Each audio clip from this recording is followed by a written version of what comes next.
So it looks like this next match we're going to have is going to be Whip. Really? Going to be Sidisi Whip. Sidisi Whip. Which is near and dear to my heart.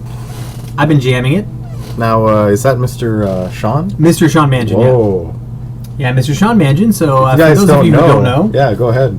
Who's this fellow? Sean Mangin, the proud owner of Brimstone Games, Yes. who brings you this stream every week. Yes. Last season, he obviously didn't play. He just watched us play. And he's like, you know what?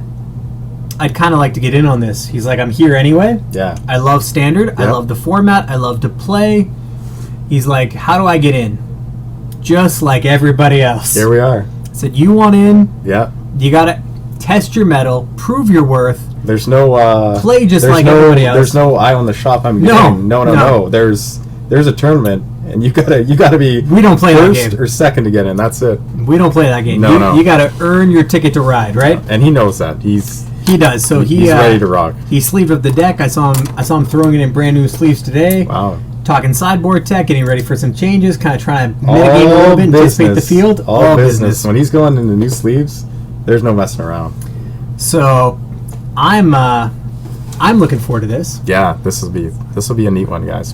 And it looks like Sean is going to be doing a mulligan. Looks like Sean is mulliganing, and we can go down to the game. Now myself, I can't wait for this. I'm hoping this new mulligan rule becomes a thing. Oh yeah, I mean that sounds a little more consistent, with your first draws. Yeah, nice to have the scry. That's what you want. We'll see if they put it in full time after the Pro Tour. I would appreciate it, but I suspect they will. So we'll get them to update the names on the table there. And we have Sean Mangin sitting on the left side of the screen, playing Sidisi Whip. And on the right side, we have Elisander, who appears to be playing... I think he brought Rakdos Dragons. He's been on that for a while, yeah. That, I don't know. How do you think that is in this match? Rakdos Dragon versus the Whip. Well, we're going to find out. Oh, maybe not. Whoa. Maybe what we have here is a case of Atarka Red. Yeah, this could be. He said... that does not look... I'm sorry, guys and girls. That's not a Rakdos Dragon card. That's I'm a fast red deck of sorts. Yeah, but Elisander is known for playing Rakdos Dragons on the local scene. Yeah. Got some interesting We know what this land means. But this is Atarka Red, ladies and gentlemen. Yes, sir. Atarka Red being dropped on the daily. Yeah. So we have our table spotter updating the information for you here. And let's see what 2-drop comes down here. Now these two gentlemen, they won their last matches, correct? Yeah, both 1-1. Yeah. We're staying in the winner's bracket here as long as possible.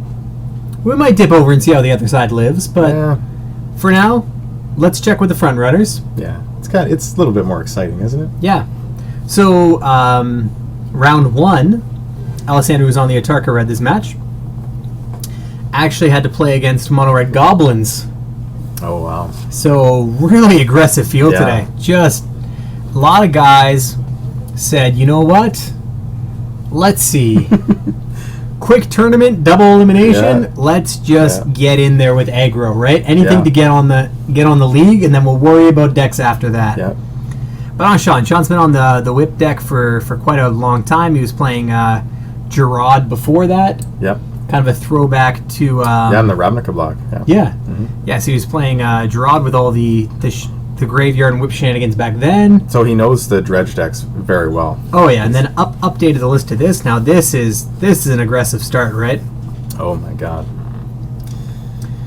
So here we see double trigger on the Foundry. Eesh, down to 12 so if you're already. Sean, you know this deck well. What do you want on your turn 3? What do we do here? Man, things are getting pretty usually rough. I would want like Courser, right? A Satyr Wayfinder. Yeah. But that's good, but Elisander's already got a very dominant... Like I almost just want a downfall at this point. Yeah. Because Elisander's board state, it just screams aggressive. 4th land, I can see dominating. Lightning Berserker in hand. Now I wonder if he gets the green one this time. Yeah, I think he gets the force this time. You can only mess around so much with that. Yeah, you have your Mana Confluences and you have your Wooded Foothills, but... You only have so many shots at those. Yeah, before Atarka's command just dies in your hand, right? Yeah. So let's see what he deploys first. Gonna be Lightning Berserker. Stoke the Courser out of the way. Get out of my way, I'm coming through. So here comes some big damage. In the red zone. Oh my god. We have 2 triggers on the Foundry Street. Getting for 3, 4, 5, 6, 7. Ugh. 8, 9. Disgusting. And there's nothing. Yeah, Sean knows what to do. No. Let's pick up my cards. We'll go to sideboard because that's where I got some good stuff. Yeah. Wow. I got some good stuff for this deck in my side. I think. And it looks like he's gonna need it, right? I think those things are drowns. So we went over sideboard today, and he actually included 2 Bioblight. Nice. In the main. Anticipating. Yeah, this kind of stuff, right? Thing, yeah. So he went from 2 Hornet Queens down to 1 Dragon Lord Selimgar from 2. Good. Cut some of that top end stuff. He's like, I think it's going to be a really aggressive field. Yeah. I was like, I can't disagree. I haven't seen the deck list yet, but I think it's also going to be an aggressive field. As the deck list started pouring in, I was like, oh my goodness, is he going to need those Bioblights, right? Just got bigger and bigger, didn't it? Well, he hasn't seen them, but I know what he needs. And even with the 2 in the main, wasn't going to be enough. So in Sean's sideboard, he has Duress as an option. He has Drown in Sorrows as an option. He has additional copy of Bioblight as an option.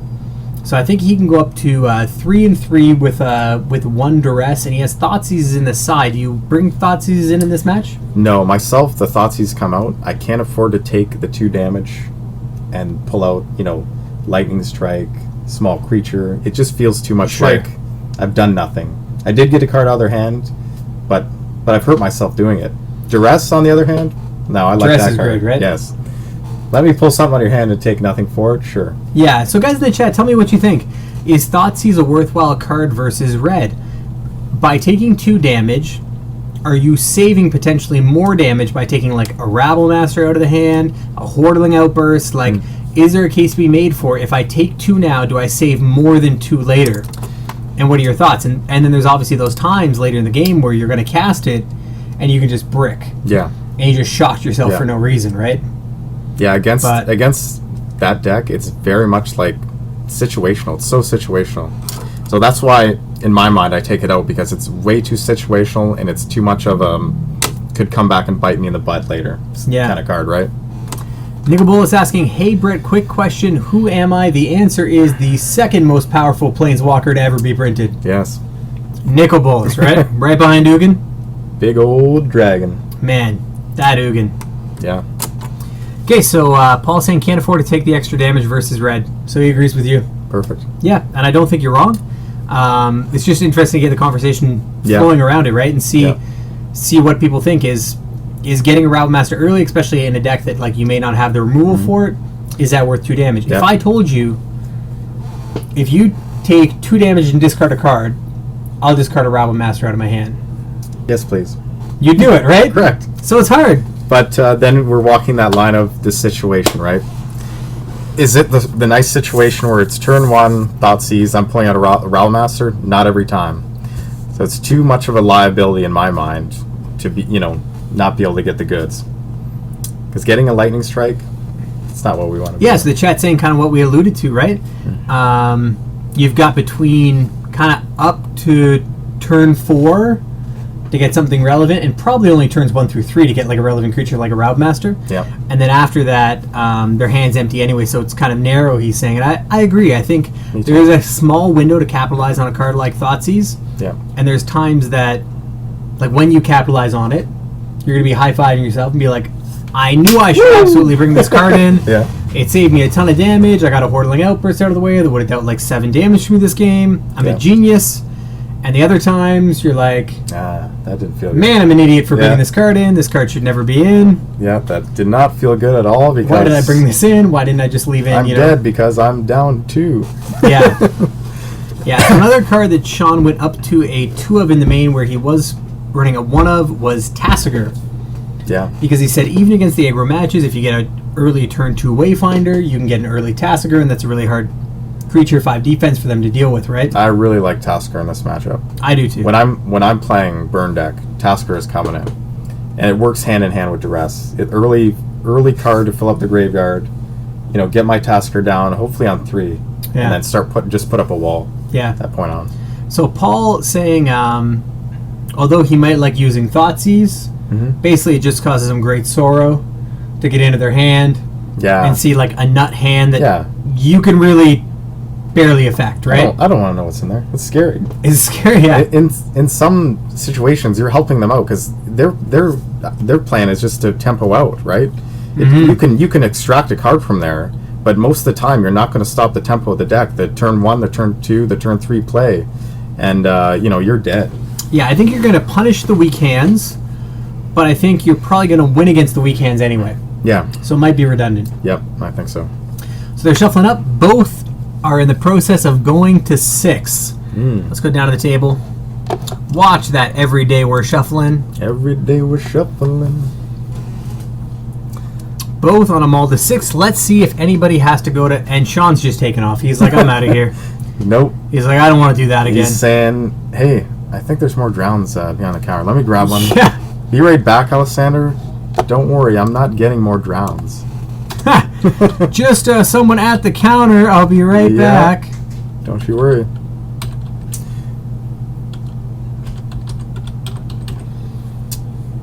So I think that is the case, actually.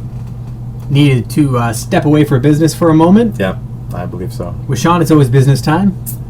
Business time. His opponent is patiently waiting to kill him by turn 4.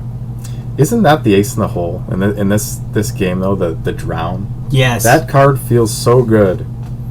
When you're looking down at a board state like game 1, it's the card. It's the must-have. Yeah. So Epic saying he puts them in. Yeah. He's saying unless you think you can win through some of those cards, like we talked about, like Rabble Master, Whirling Outburst, then you need to put in a way to combat them, right? So it is a proactive way, although, like the stream has mentioned, late game, just kind of a dead draw, right? So see, my thoughts are, let me put in more cheap removal in that place where that Thoughtseize would be anyways, to deal with these cards, right? Sure. So it looks like they're both going to keep on 6. Alrighty. And let's see if we can get a faster start here. I do see a Caryatid in hand for Sean. Great. Which is a big start, right? 2 Caryatids in hand. Wow. So we get some early blockers.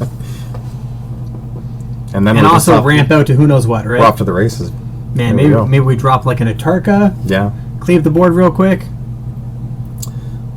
But right now it just looks like lands and Caryatid. I don't see too much else going on in that hand, and he's gonna need some more.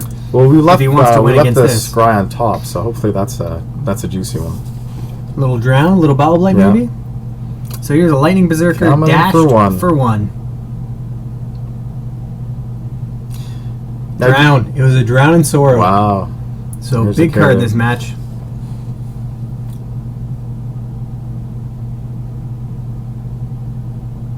Yeah, no, Epic, I completely understand what you're saying. If you have the tools to get through those cards, then don't bring them in. But if you feel you might not have the tools to get through those cards, or you might get caught with your pants down to one of those cards, then at least use it as an out, right? As a potential out. I can understand that, of course. Excuse me. Just coughing on all the smoke brought up from the burn deck. So yeah, it is fire in here. So Paul's saying dash there seems pointless, but maybe just wants to get in for damage, right? So here we see the Eidolon. I think the Eidolon is going to do some work. Well, right away, Alexander is thinking about Drown. Now, I think that's what he's just dashed it out, give it back to my hand. I think so, too. I don't want to put a big board state together and just be wiped away. It doesn't feel good. And it looks like Alexander's hand is fairly land-heavy. I see 2 mountains and a mana confluence in there. So maybe he's thinking dashing this guy repeatedly over and over again with pump spells is going to be my key to victory. If that is the case, then he knows he's got to get as much value out of that card as he can. And be, be sneaky with it. There it is here again. it comes. And it's going to be a dash or just a hard cast? I think a dash, yeah. Makes sense to dash here. So Elisander will take 2. We see block and I think Sean's just saying, yeah, you can spend your turn doing that if you want, right? If you want to do that, you go right ahead. Because I'm not losing this carrot. I want to stay ahead of the curve. But I think we're going to see an Atarka's command here. +1/+1, 3 to you. Yeah. 1 carrot to goodbye. Take 5, down to 12. Powerful turn. Yep.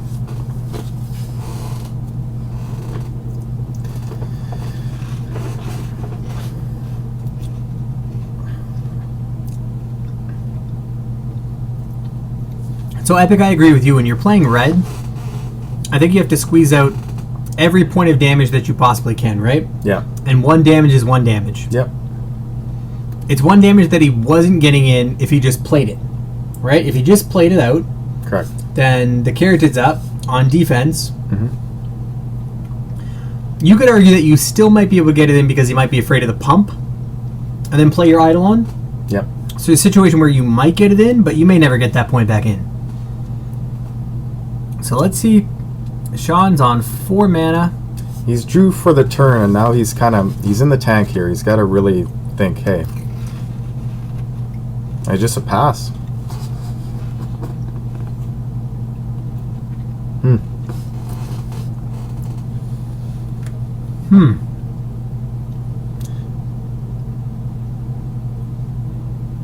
So Sean might have needed that carroted.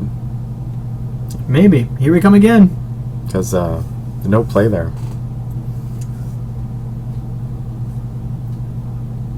And these dash creatures really playing around that Drowning Sorrow, right? Yeah. Just offering 1-for-1 value. Are we going to see some pumps here? Pump once. Pump 2, 3 times. And the response is, get out of here. Hero's Downfall. Had enough of you. Yeah, so the interesting part was he had another Atarka's command in hand. So he could have done that same line over again. Wow. And punished him that way, right? And got in for 6. But he opted, let me maximize the resources in my hand, maximize the resources on the board. Yep. And just try to squeeze as much damage as I can with these creatures. Is that a Doomwake? That's a Doomwake. Oh my god. Now that's a devastating card in this match, isn't it? It's a healthy blocker, I think. Big body. Now with Sean at 10 with a Doomwake. Destructive Oh Revelry. boy. Wow. That just took the insurance away. There goes the insurance policy. Yeah, so it was there for whip, and it caught the Doomwake instead. Yep. That works. So down to 8, he's going to get a... Zergo. Is that a dashed Zergo? Yep. In for 4. Ouch. Sean has to be feeling the pressure now. 6 to 4, though. Like, look at the amount of damage that Atarka Red has done to itself. Isn't that gross? If you're Sean and you're tapping out for a Doomwake, and you're just looking at Eidolon on the other side, you're saying, hey, things aren't so bad. But Alexander's follow-up was beautiful, right? Yeah. He Until had they just are a that very beautiful follow-up to that Had Doomwake. the right answer for the question. Yeah. Kill your Doomwake, take 2, and let me swing in for a bunch. Sounds good. So Sean, no follow-up play. Stuck on 5. Yeah. No land drop for the turn. And Stoke that's it. you. That is it. GG's, that is 2-0. So Murder Scout, Drown, and Carroted left. Yeah. Just no gas. No gas.